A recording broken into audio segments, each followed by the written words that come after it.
Je prends la parole pour aborder effectivement ce sujet un peu transversal sur les outils du droit du travail pour faire face à la crise. Alors, très concrètement, je vais essayer de balayer un petit peu aujourd'hui des thèmes pour donner des pistes de réflexion, sachant qu'effectivement, pour beaucoup, vous verrez, ce sont des possibilités qui nécessitent de la réflexion et puis de la négociation dans les entreprises. Ces outils sont des exemples, il pourrait y en avoir d'autres, ce ne sont que des exemples un peu choisis, parce que, Marine le disait d'ailleurs, pas forcément très connus, et avec un point commun, ce sont des exemples qui ont pour vocation de permettre de gérer les difficultés dans l'entreprise, ou en tout cas des points gênants dans l'entreprise au niveau social, tout en évitant d'arriver à l'extrême, c'est-à-dire au licenciement économique, dont je ne parlerai pas. Donc voilà quel est l'esprit, je dirais, de ce que je vais présenter. Alors, je commence tout de suite par l'accord d'entreprise de droit commun. Je le dis comme ça parce qu'après je parlerai d'un accord d'entreprise très particulier qui est l'accord de performance collective, donc j'y viens après. Et je commencerai par introduire une idée qui est une idée forte pour moi, c'est que contrairement à ce qu'on peut penser, les accords d'entreprise ne sont pas réservés aux grandes entreprises.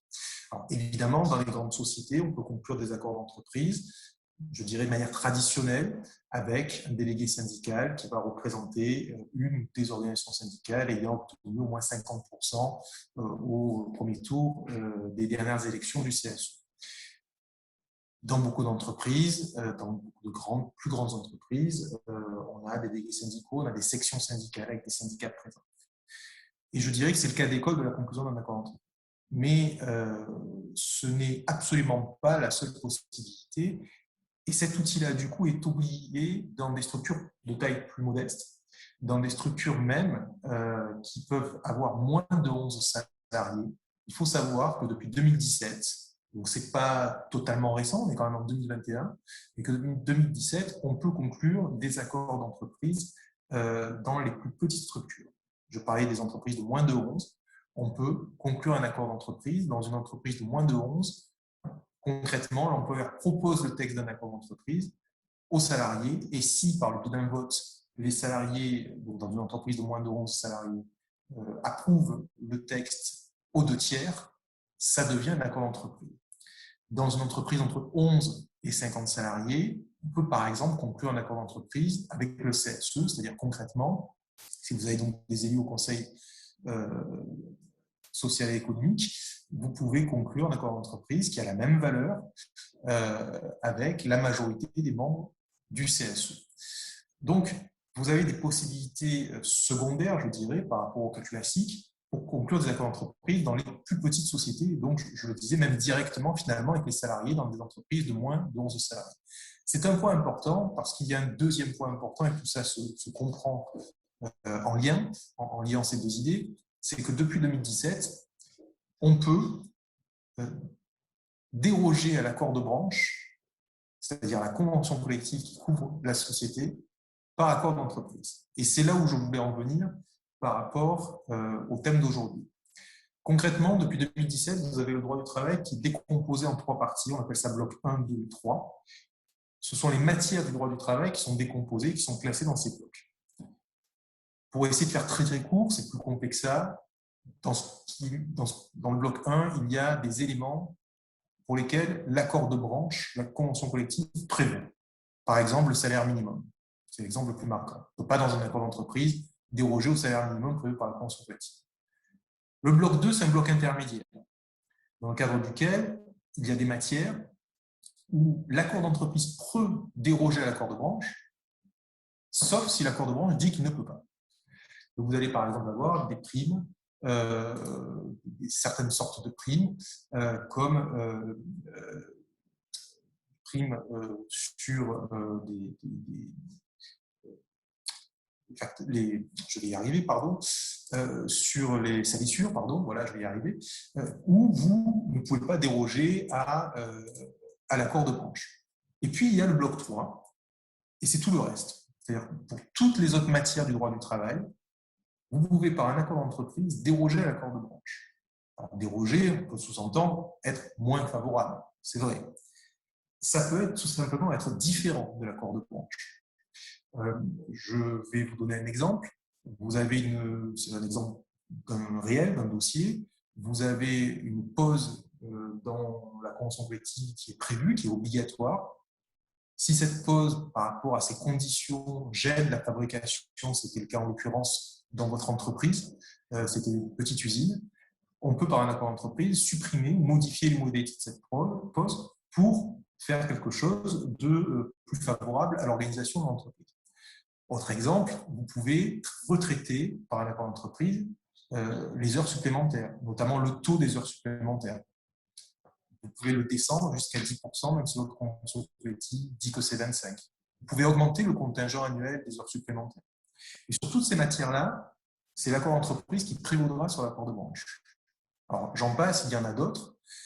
Et c'est là où je veux en venir aujourd'hui, c'est que donc, ce type de dispositif-là négocié dans l'entreprise, et j'insiste sur le fait que ça peut être donc mis en place même dans les très petites entreprises. Alors, par la négociation, hein, évidemment, avec directement les salariés ou avec les membres du CSE, dans les exemples que j'ai évoqués tout à l'heure.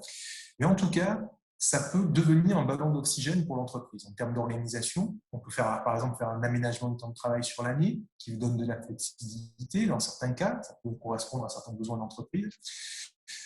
Ça peut être un des outils pour faire face à la crise, pour faire face à cette difficulté.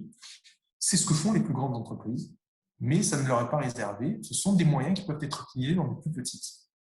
Par rapport à ce que je vous disais tout à l'heure, et cette ouverture depuis 2017 des cas possibles de discussion, de négociation et de conclusion surtout d'un accord d'entreprise et à cette possibilité de déroger à l'accord de branche. Donc ça, c'est assez peu usité. À titre personnel, je trouve ça assez regrettable parce que ça donne très souvent de bons moyens pour l'entreprise pour adapter son organisation, pour gagner des marges économiques. Dans l'exemple que je vous donnais, ça a été du donnant-donnant, puisque les salariés étaient bien contents qu'on réorganise aussi la pause. Ils pouvaient sortir plus tôt de l'entreprise. Juridiquement, on a pu le faire, là où on ne pouvait pas le faire avant 2017. Donc, ça n'est pas que du gagnant pour l'employeur, ça peut l'être, mais souvent, en tout cas, ça permet dans l'entreprise de faire de l'adapter. C'est de trouver des règles adaptées et donc souvent des marges de manœuvre économique et en termes d'organisation. Donc, ça peut être un moyen de faire face à des difficultés en cas de crise. Donc ça, c'est le premier type d'accord. C'est finalement l'accord de droit commun, c'est-à-dire la négociation dans l'entreprise qu'on oublie dans les plus petites entreprises et qui pourtant est probablement, c'est pour ça que je commence par là, le meilleur moyen pour agir et pour finalement créer des règles de droit du travail sur mesure par le biais de la négociation dans l'entreprise. J'insiste là-dessus, mais ça peut être effectivement fondamental pour une entreprise, surtout en période de difficulté. Ça, c'est l'accord d'entreprise de droit commun. Vous avez un autre que j'ai évoqué tout à l'heure, c'est l'accord de performance collective. Alors ça, c'est un petit peu plus particulier, mais là aussi, je voudrais insister sur cette idée que ce type d'accord d'entreprise qui est souvent utilisé dans les grandes entreprises n'est pas réservé à ces grandes entreprises et peut être utilisé dans des PME et dans des très petites entreprises de la même manière, simplement conclut l'accord d'entreprise, comme je l'ai évoqué tout à l'heure, avec des interlocuteurs différents et de manière différente, mais ça reste possible. Sachant que l'accord de performance collective, je vais vous expliquer précisément ce que c'est, reste pour ses modalités de conclusion un accord d'entreprise normal, c'est-à-dire, comme je le disais tout à l'heure, on peut le conclure avec 2 tiers des salariés dans une entreprise de moins de 11 ou avec le CSE lorsqu'on est doté d'un CSE dans une entreprise de moins de 50 salariés. Donc cet accord de performance collective, qu'est-ce qu'il a de particulier? C'est un régime particulier, c'est un accord d'entreprise mais avec un régime spécifique. L'APC, donc l'accord de performance collective, c'est un accord qui va permettre, pour essayer de faire court, de modifier le contrat de travail des salariés sur certains thèmes. Cet accord de performance collective ne sera pas forcément motivé, je dis cela parce que la loi oblige à ce qu'il y ait un préambule, par des difficultés économiques. Néanmoins, c'est vrai qu'on va souvent aller sur ce sujet-là lorsqu'il y en a, ou en tout cas lorsqu'on sent qu'il y a un besoin pour l'entreprise de trouver des solutions pour trouver des marges de manœuvre. Mais il n'y a pas de nécessité d'avoir un motif économique au sens juridique du terme, comme lorsqu'on fait un licenciement économique. On n'a pas le motivé comme ça. On a par contre, dans ce type d'accord, à mettre un préambule, parce que c'est une obligation légale, qui va expliquer les raisons de la conclusion de cet accord. Et donc cet accord-là peut finalement aboutir à modifier les contrats de travail des salariés sur la durée du travail, ses modalités d'organisation et de répartition, la rémunération, sous réserve du respect des salaires minima conventionnels évidemment, et les conditions de mobilité professionnelle ou géographique interne à l'entreprise. Alors concrètement, vous arrivez à conclure un accord de performance collective, c'est-à-dire donc ce type-là d'accord d'entreprise, ce type spécifique d'accord d'entreprise. Ce sont des exemples qui ont pu être utilisés dans des entreprises plus grandes. Vous avez une difficulté, vous voulez par exemple dire à vos salariés, on fait un deal, je propose par exemple de supprimer telle prime contractuelle le temps que l'entreprise récupère des marges de manœuvre qu'on va définir dans l'accord. On peut le faire, ça. Ce serait une espèce de clause de retour en meilleure fortune. En disant, voilà, si l'entreprise, sur 1 an, 2 ans, par exemple, sur une période, récupère telle marge économique qu'on définit dans l'accord, eh bien, on va réintroduire les primes, par exemple. Ou en tout cas, on les supprime pour l'instant. Admettons ce sujet-là, par exemple, c'est un exemple parmi plein d'autres, eh bien, cet accord de performance collective, si vous arrivez à le négocier, à le conclure, va s'imposer au contrat de travail, va s'imposer aux salariés. C'est-à-dire, va notamment s'imposer aux salariés récalcitrants. Sachant qu'en principe, effectivement, vous ne pouvez pas modifier un contrat de travail sans l'accord d'un salarié, même si vous avez un motif économique.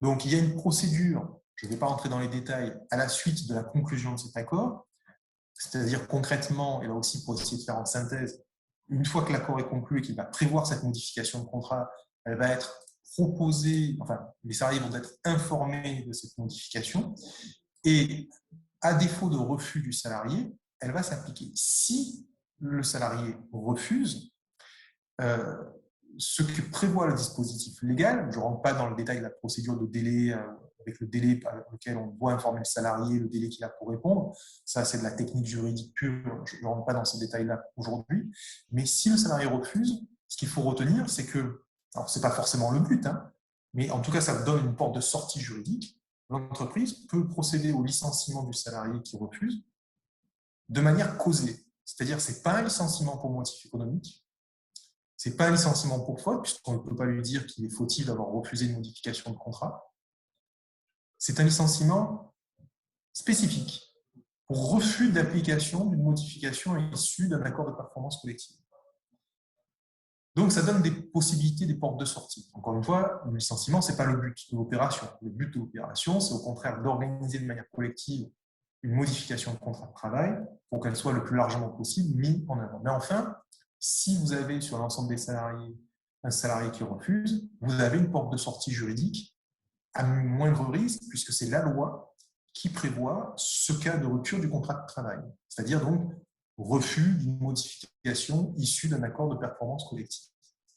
Donc là aussi, cet accord de performance collective, je vous donne un exemple de réduction de prime, ça peut être modifié par exemple donc la mobilité géographique ou professionnelle. Alors le ou professionnel est particulièrement intéressant, ça veut dire que par cet accord, pour faire face à la crise, vous pouvez avoir besoin peut-être de réorganiser les fonctions dans l'entreprise. Certains salariés pourraient vous dire, si vous faites ça, vous faites une modification de mon contrat de travail. Si vous parvenez à négocier par un accord de performance collective, cette modification, ça s'imposera par rapport au système que je viens d'expliquer. Donc ça peut être un moyen, finalement en arrivant à convaincre la majorité. Je reprends mon exemple d'une entreprise de moins de 11 salariés. Vous avez 10 salariés, vous arrivez à convenir cet accord avec 2/3 des salariés, vous avez convaincu 2/3 des salariés qui votent pour cet accord, vous avez un outil juridique qui s'impose à tous, même ceux que vous n'avez pas réussi à convaincre. Donc ça peut être un outil intéressant pour mettre en place une roue de secours dans l'entreprise le temps de passer un mauvais cap. Donc c'était la deuxième possibilité à retenir, c'est l'accord de performance collective. Je m'arrête là 2 secondes. Tous les micros sont coupés pour éviter les interférences. N'hésitez pas, si vous avez des questions, à le rallumer et à m'interrompre pendant que je suis en train de parler. Les micros sont fermés, vous pouvez les réouvrir si vous avez des questions. Je continue. À moins qu'il y ait des questions, mais je continue. Donc, cet accord de performance collective, ça peut être une autre possibilité de faire face à la crise. Autre idée qu'on oublie parfois, c'est ce que l'on appelle en droit du travail les usages ou les engagements unilatéraux de l'employeur. Alors, concrètement, en tant qu'employeur, vous pouvez avoir, peut-être même sans le savoir, mis en place ce qu'on appelle des engagements unilatéraux ou des usages. Concrètement, je parlais de primes tout à l'heure, vous versez à vos salariés chaque année une prime de bilan.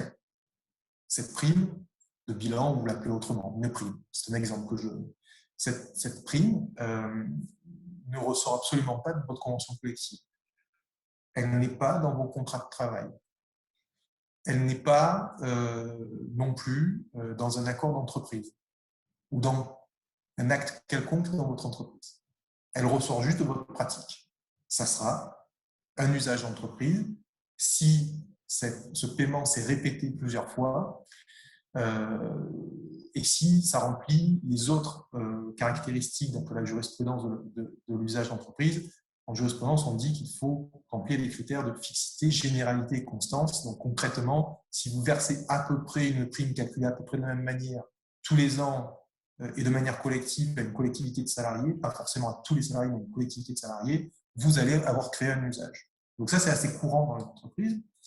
Et donc, parfois, quand on a des difficultés, se pose la question de retravailler sur ce type de sujet. Alors, je parle de prime parce que c'est le plus courant. Ça peut être autre chose, un usage d'entreprise. Ça peut être, par exemple, certains jours de congés supplémentaires ou certaines pratiques en termes d'organisation du travail.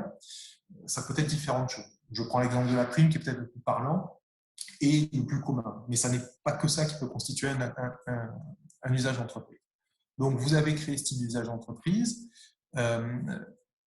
Vous pouvez envisager une suppression, voire une modification, sachant qu'en droit, il faut modifier pour recréer un usage. On ne peut pas modifier directement, mais enfin bon, ça c'est la technique juridique. Mais en tout cas, vous pouvez avoir le souhait d'agir sur cet usage. C'est un des moyens aussi de faire face à certains problèmes économiques ou d'organisation en temps de crise, d'analyser ces pratiques-là dans l'entreprise, ces usages-là. Donc, encore une fois, je ne donne qu'un exemple en parlant de prime, qui ne sortent ni de la convention collective, ni des contrats de travail, qui ne viennent pas d'un écrit juridique, mais d'une pratique dans l'entreprise. Ces usages sont susceptibles d'être dénoncés unilatéralement par l'employeur. Donc, il n'y a pas de négociation là à avoir, même si, en termes de gestion des ressources humaines et de communication avec les salariés, évidemment qu'on va communiquer, parler pour éviter les remous, je dirais, mais sur un plan strictement juridique, on peut remettre en cause et dénoncer ces usages unilatéralement. L'employeur peut unilatéralement le faire. Il y a juste une procédure assez simple qui consiste à l'écrire, à le dénoncer par écrit à l'ensemble des salariés concernés. Si vous avez un CSE, à en informer le CSE et à respecter ce que la Cour de cassation appelle un délai suffisant, qui va concrètement être 2 à 3 mois avant la prise d'effet de cette dénonciation. Donc, vous êtes face à la crise, vous vous dites en fin d'année, je ne vais pas payer la prime de bilan que je paie chaque année, je n'y arriverai pas. Et en même temps, cet usage-là, j'ai peut-être omis de vous le dire, lorsqu'il est constaté, lorsqu'il est créé dans une entreprise, il a une valeur juridique. C'est-à-dire qu'un salarié peut vous reprocher de ne pas avoir appliqué l'usage. L'usage devient une règle de droit. C'est ça qu'il faut comprendre, effectivement. Donc, vous le voyez arriver, vous n'y arriverez pas, vous pouvez procéder à cette dénonciation d'usage si vous y prenez 2 ou 3 mois à l'avance. Et donc, supprimer cette obligation juridique, puisque comme je viens de le dire, c'en est une, l'usage crée une règle de droit qui pèse sur votre entreprise, sur ses finances ou sur son organisation. Donc, l'analyse de vos pratiques qui ne sont issues ni d'un accord collectif, ni des contrats de travail, mais qui en même temps ont créé donc, ce qu'on appelle un usage, c'est-à-dire une règle de droit, l'analyse de ces usages-là qui peuvent exister, ce n'est pas dans toutes les entreprises, qui peuvent exister dans votre entreprise, ça peut être aussi un moyen de trouver des marges de manœuvre économiques, sans forcément arriver à des solutions plus dures. Alors, je ne dis pas que tout ça est agréable, notamment côté salarié, mais ça peut être un moyen, effectivement, de s'en sortir, de passer un cap, quitte à réintroduire après ces usages-là ensuite lorsque l'entreprise va mieux. Donc, c'est une troisième possibilité que l'on peut utiliser, qui est finalement l'analyse des usages d'entreprise. Alors, je voudrais évoquer aussi un autre dispositif qui a été créé dans le cadre de cette crise Covid, qui est l'activité partielle de longue durée. L'activité partielle de longue durée, c'est un dispositif qui est distinct de l'activité partielle, je dirais classique, qui a été renforcée pendant la crise Covid au niveau notamment financier, mais le dispositif de l'activité partielle n'était pas nouveau, il préexistait à la crise.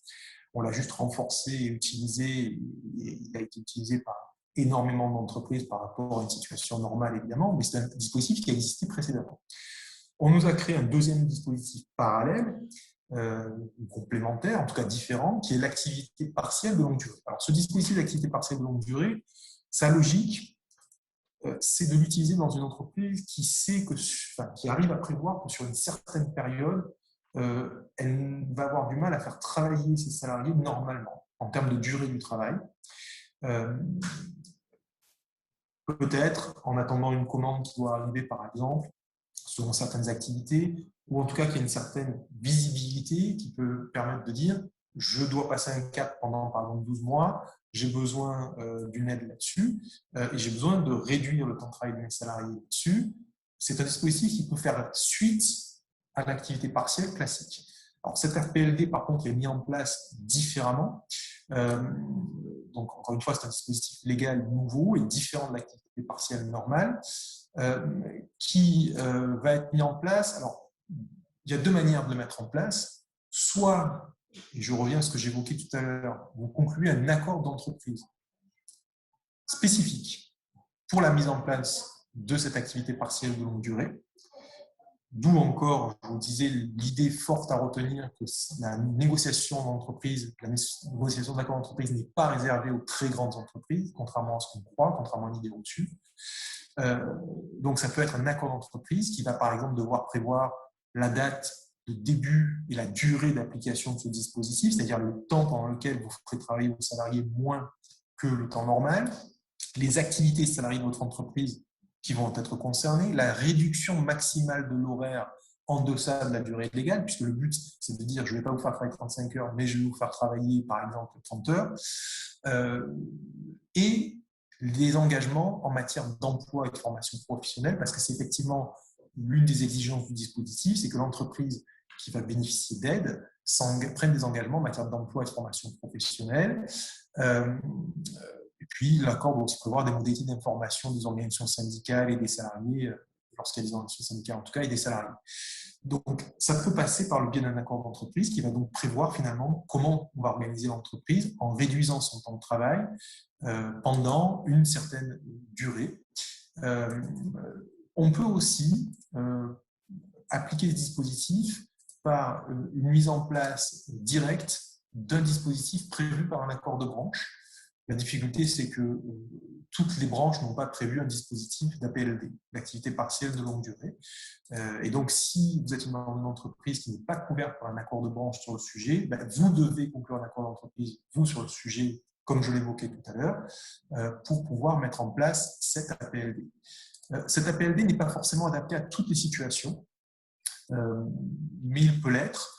Je précise encore pour la procédure qu'une fois que vous avez conclu votre accord, il va faire l'objet d'une validation par la DRITS maintenant, on appelle ça, par l'inspection du travail. Il y a une plateforme qui s'appelle activitépartielle.emploi.gouv.fr sur laquelle vous faites votre demande et vous avez une procédure, je ne rentre pas dans tous les détails juridiques encore une fois aujourd'hui, qui va aboutir normalement, si tout va bien, si le travail a été bien fait en amont, à la validation de votre accord et à la mise en place de ce dispositif qui va vous permettre donc pendant une durée qui est de 6 mois en principe, renouvelable par période de 6 mois, dans la limite de 24 mois consécutifs. Alors, plus précisément, c'est dans la limite de 24 mois consécutifs ou non sur une période de 36. Donc, c'est un peu compliqué, mais donc il y a une limite de temps, 6 mois renouvelables. Dans le cas de cette limite de temps, eh bien, vous pouvez bénéficier de ce dispositif qui va donc vous permettre de réduire le temps de travail du salarié avec un maximum de réduction de 40%. Vous pouvez réduire de 40% maximum. À part quelques cas d'exception, la règle de base, c'est ça. Et en contrepartie, donc vous, évidemment, vous allez payer vos salariés et il y aura une indemnisation spécifique qui leur sera versée pour compléter. Donc, c'est un dispositif qui n'a pas été très utilisé, à mon sens, jusqu'à présent, parce que finalement, il était plus facile en termes de mise en œuvre, parce que là, je parle d'accord d'entreprise, et plus, comment dire, et tout autant payant d'utiliser le dispositif classique d'activité partielle. Sauf que ce dispositif classique d'activité partielle est amené, sauf résurgence, je dirais, de la pandémie qui semble pour l'instant être à peu près maîtrisée, on va dire ça comme ça, en espérant que ça ne recommence pas. Pour l'instant, les textes prévoient un affaiblissement des aides et finalement, pour faire court, un retour à la normale du dispositif de l'activité partielle classique. Donc, ça va être beaucoup moins intéressant de faire appel à ce dispositif partiel classique. Au demeurant, il va certainement être plus difficile de l'avoir, puisqu'en principe, on demande ce dispositif, il est accordé ou pas. Alors, dans le cadre de la pandémie, on a ouvert les vannes pour sauver l'économie, mais on est en train de les refermer. Donc, ce dispositif-là, qui effectivement avait un intérêt très relatif à partir du moment où le dispositif classique d'activité partielle était haut en termes de prise en charge, va probablement reprendre de l'intérêt, et il va peut-être, pour certaines entreprises, être utile d'y réfléchir et de voir si l'activité partielle de longue durée peut être un outil intéressant. Dernier point que j'aborderai très rapidement, et puis après on verra si vous avez quelques interrogations. C'est un dispositif que j'ai mis en dernier parce que ce n'est pas trop l'esprit non plus, même si c'est un dispositif alternatif, c'est pour ça que je vais en parler, mais ce n'est pas trop l'esprit sur lequel je voulais venir. Je le disais en introduction, j'ai essayé de vous présenter des éléments qui peuvent venir éviter des ruptures de contrat de travail, au maximum éviter des licenciements économiques, tout en donnant des ballons d'oxygène à l'entreprise et des outils juridiques qui permettent de mettre en place des actions correctives pour faire face à la crise en réduisant effectivement néanmoins la masse salariale.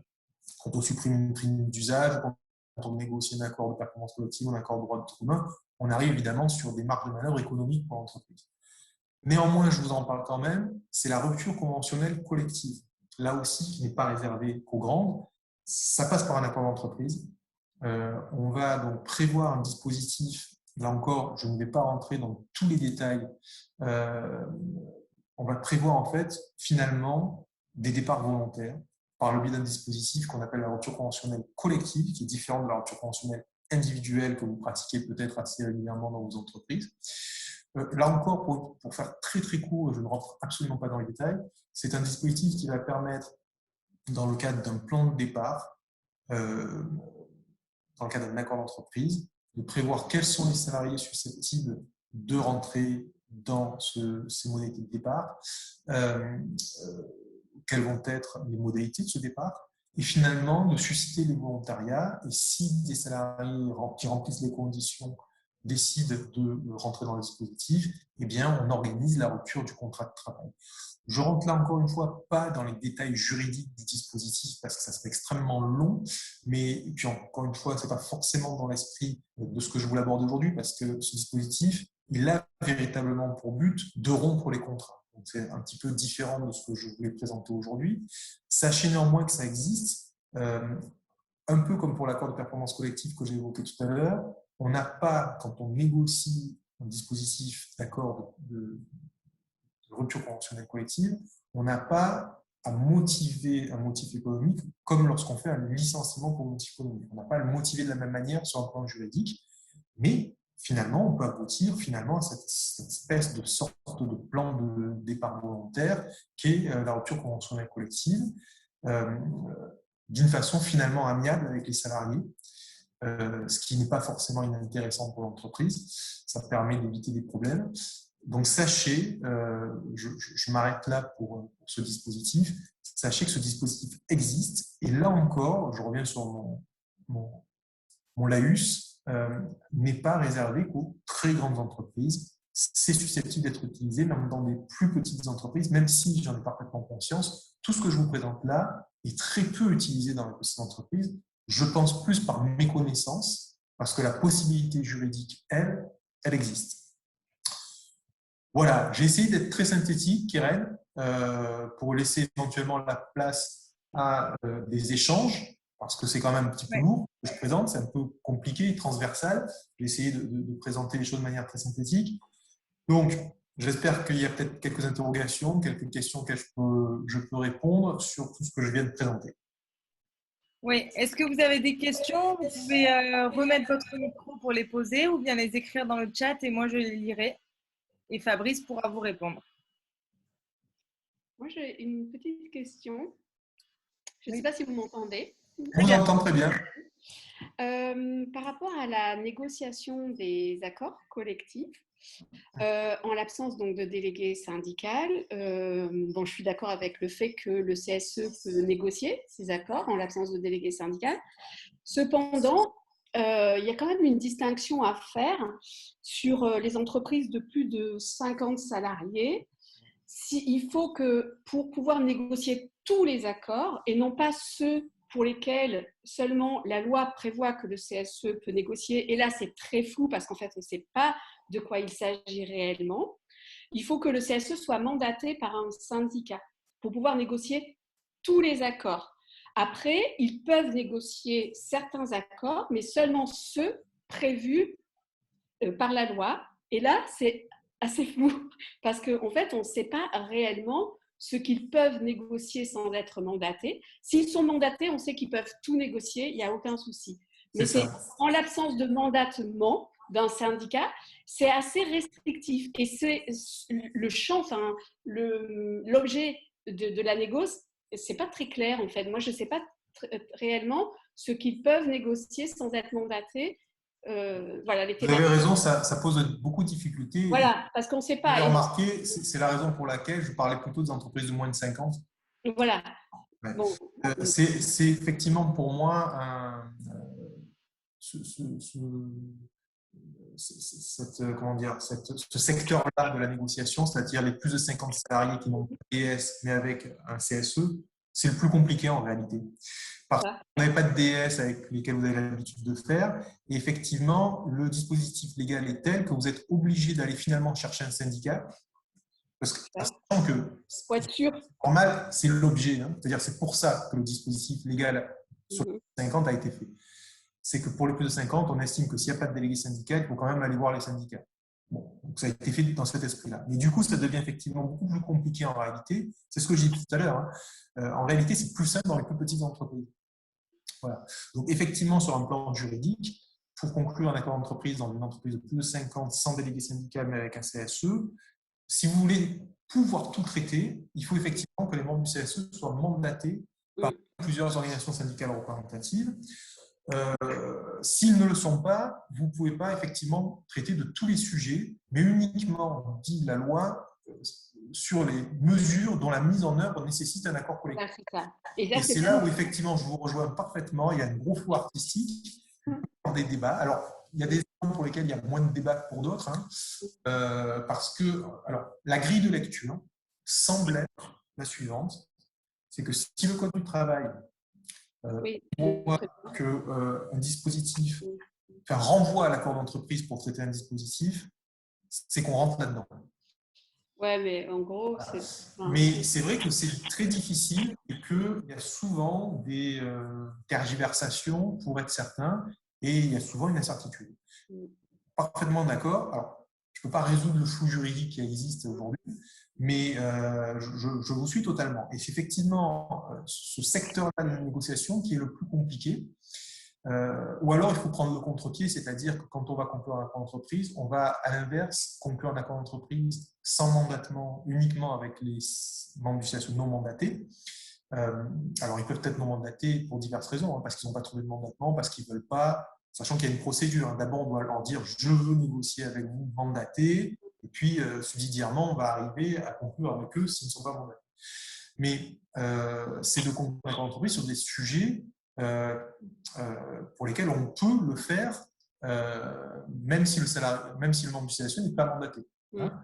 Bon, mais effectivement, du coup, se posera dans ce type de secteur de la négociation la question du sujet sur lequel on va négocier. Et vous avez raison, on peut être enfermé et gêné là-dessus.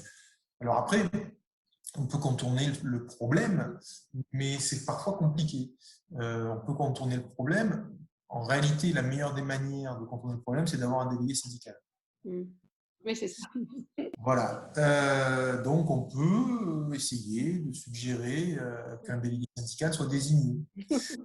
Voilà. Alors, oui, ou un salarié. On peut mandater aussi un salarié. Ou un salarié mandaté, c'est ça. Alors, mais dans tous les cas, ça passe par… En tout cas, ce qu'il faut retenir, effectivement, c'est que dans tous les cas, CSE mandaté, salarié mandaté, où on fait désigner un délégué syndical, dans tous les cas, ça passe par un syndicat. Sachant que la dernière possibilité de faire désigner des syndicats n'est pas toujours possible, sauf à refaire des élections, parce que pour qu'un syndicat, un délégué syndical puisse signer un accord d'entreprise dit majoritaire, parce que les accords d'entreprise doivent être majoritaires, il faut qu'il représente une organisation syndicale qui a obtenu cette majorité aux dernières élections. Donc, si vous êtes dans un cas, bon, je l'ai dans certains dossiers, d'une entreprise de plus de 50 avec un CSE sans délégué syndical et sans syndicat, c'est-à-dire aux dernières élections n'ont été élus que des candidats libres, et mieux que ça, il n'y a pas eu du tout de présentation de candidats portés par l'organisation syndicale au premier tour, ben vous ne pouvez pas faire désigner un délégué syndical avec lequel vous allez conclure un accord d'entreprise. Ou alors, il faut être en fin de mandat, réorganiser des élections et que pour le coup, à ces nouvelles élections, il y ait un syndicat qui remplisse les conditions et qui puisse désigner un délégué syndical. Mais effectivement, vous avez parfaitement raison, c'est le volet de négociation qui est finalement plus compliqué. Et c'est pour ça que j'en parlais pas trop en réalité et que j'ai évoqué tout à l'heure plutôt les entreprises de moins de 50. Là où on peut faire, et c'était ça mon propos aujourd'hui, là où on peut faire plus de choses, quasiment une négociation directe avec les salariés, c'est dans les moins de 50, voire même dans les moins de 11. Moins de 11, c'est clair, c'est le référendum directement avec les salariés. Donc ça, c'est la loi. C'est un référendum directement avec 2/3 des salariés. Il n'y a pas d'intermédiaire. Alors, il y a aussi les moins de 20 qui sont dans une situation de carence CSE légale, peuvent conclure de la même manière avec un référendum, comme dans les moins de 11.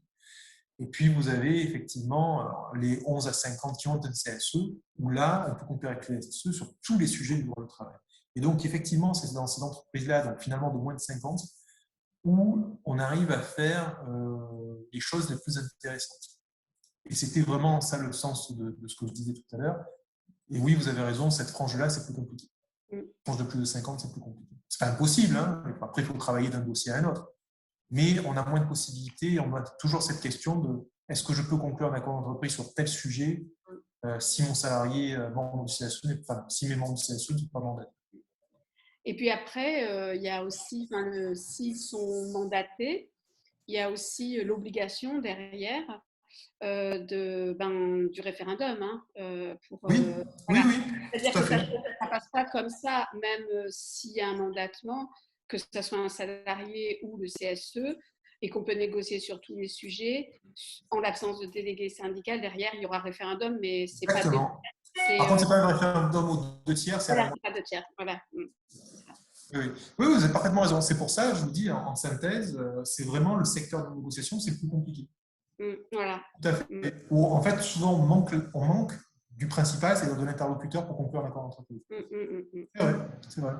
Et c'est vrai aussi, je vous dis, dans ma pratique, c'est absolument pas le cœur de cible, je veux dire.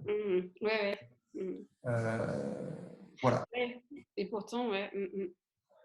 Mais ça ne veut pas dire qu'on ne peut rien faire, ça veut juste dire que c'est compliqué.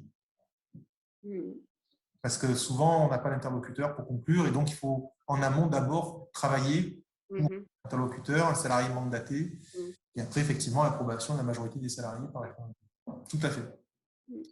Ceci étant dit, donc c'est plus compliqué, mais toutes les solutions que j'ai évoquées, l'accord d'entreprise, la PLD, etc., sont quand même… Oui, ça, tout à fait.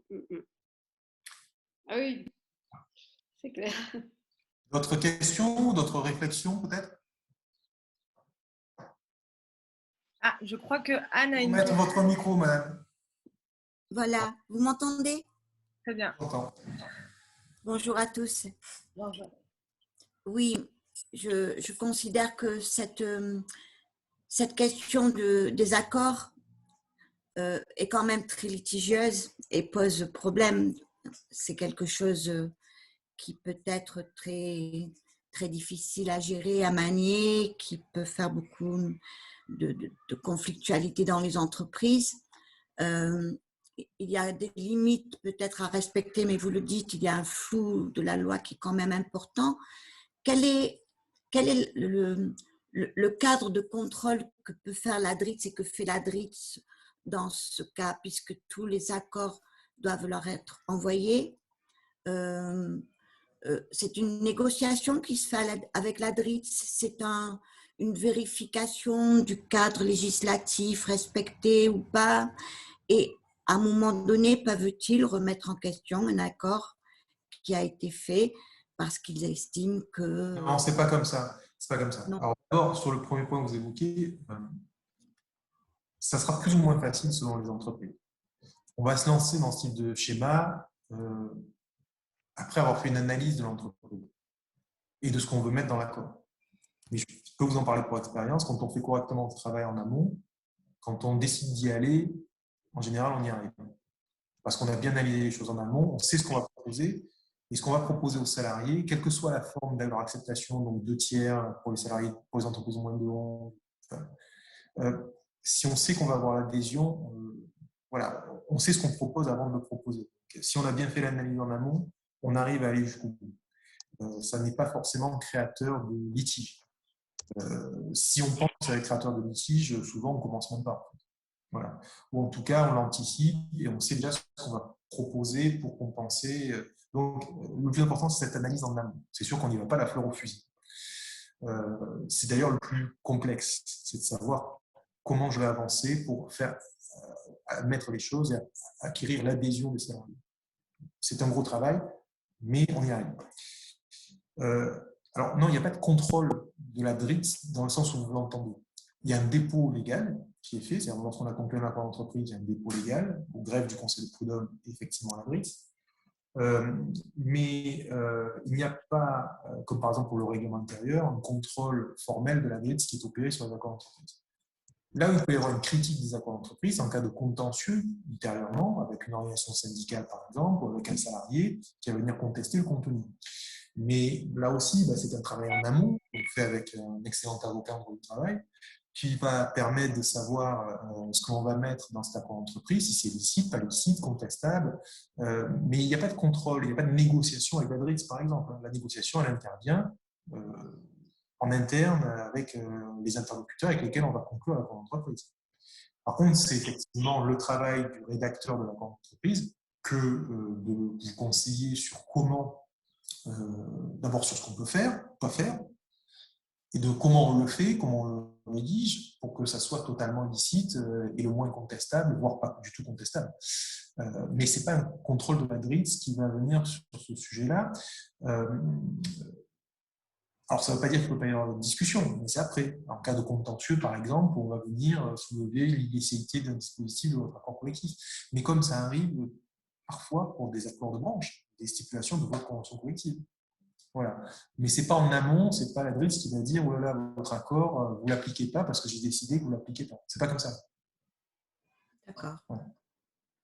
Il n'y a pas de limite. Il y a les limites de ce que permet de faire la loi.